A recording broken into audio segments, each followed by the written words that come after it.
Today, we retake our homeworld, and with it, our legacy. My role in StarCraft 2 is lead producer, and so I help coordinate the development of the project and then also really help orchestrate the different parts of the company rallying around the product as we get ready to launch. When Legacy of the Void kicks off, the state of the world is that the Protoss have lost their homeworld of Ire to the Zerg, and there is a threat hovering over the fate of the entire universe, this ancient Xel'Naga called Amon, who is threatening to end life across the universe. So Zeratul, the dark Protoss prophet, is trying to decipher the prophecy to figure out how Amon can be vanquished, and Artanis, the leader of the unified Protoss, is rallying together the factions of the Protoss to try to retake Ire. The Protoss race is a very honorable race, and they have high technology. So over the course of the campaign that you play, you'll get access to an ancient Protoss arc ship called the Spear of Adun. And that arc ship will let you call down powers in the middle of a mission from orbit onto the battlefield. And you'll have an opportunity to customize those and upgrade those over the course of the game. With every installation of StarCraft 2, from Wings of Liberty to Heart of the Swarm, and now to Legacy of the Void, the design team gets better and better at using the tools that we have at our disposal. So this campaign that is in Legacy of the Void has some new mechanics on a mission-by-mission basis that I think are some of the most exciting that we've ever seen in a StarCraft.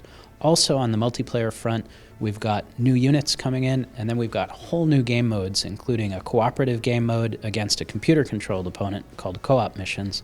And finally, for multiplayer, we've got automated tournaments and Archon mode, which is a shared base, shared army PvP mode. From a high level, the new units on the multiplayer side for Legacy of the Void are really set up to enable players to show off their skill.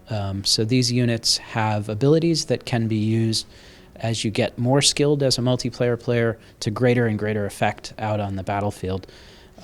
We've also made changes to existing units, and those changes in many cases enable more harassment opportunities. So through the middle of the game, there are an opportunity to drop, for example, siege tanks so that you can go in and do damage to the economy of your opponent.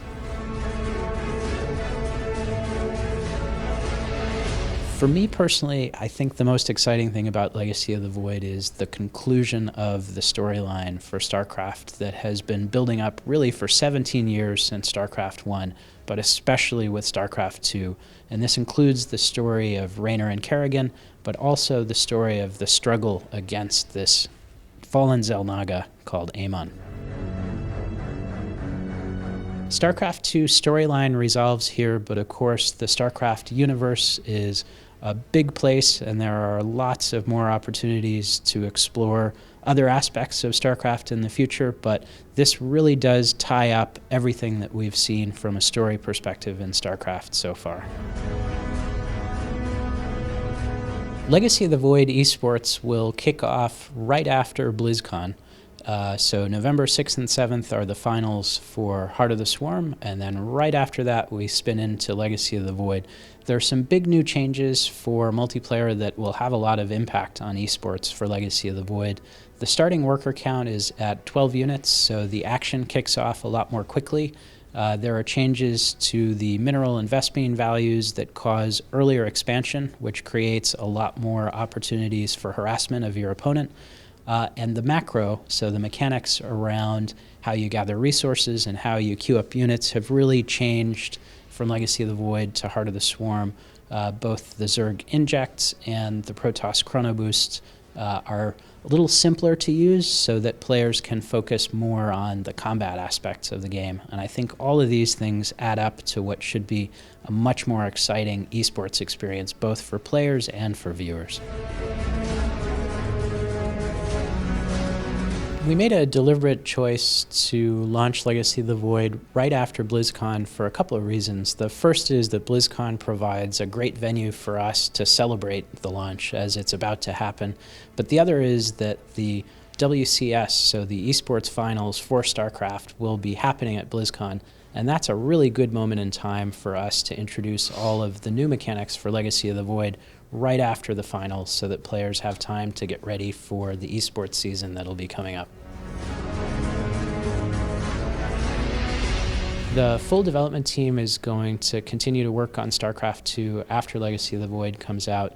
There are a lot of things that we already have planned, including new maps for multiplayer. We have some new commanders for our new co-op missions mode that we're going to be working on. But we're also going to be thinking of other ways, like feature additions that we can make to the game. It may be the case that we make more multiplayer changes. We're just going to see what feels like would be a really good improvement after the launch.